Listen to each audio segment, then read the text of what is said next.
కాలంలో అర్చించి సేవించి దర్శించి అమ్మ కృపకు పాత్రులవ్వడానికి ఈ ఆలయం ఎంతో మార్గదర్శకంగా ఉంటుంది అనడంలో ఎటువంటి అతిశయోక్తి లేదు.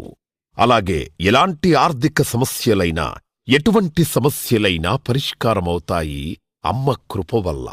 కలిపురుషుడి యొక్క ప్రభావం చేత కలియుగంలో ప్రకృతి వైపరీత్యములు, ప్రకృతిలో అనేక రకాల గ్రహగతుల చేత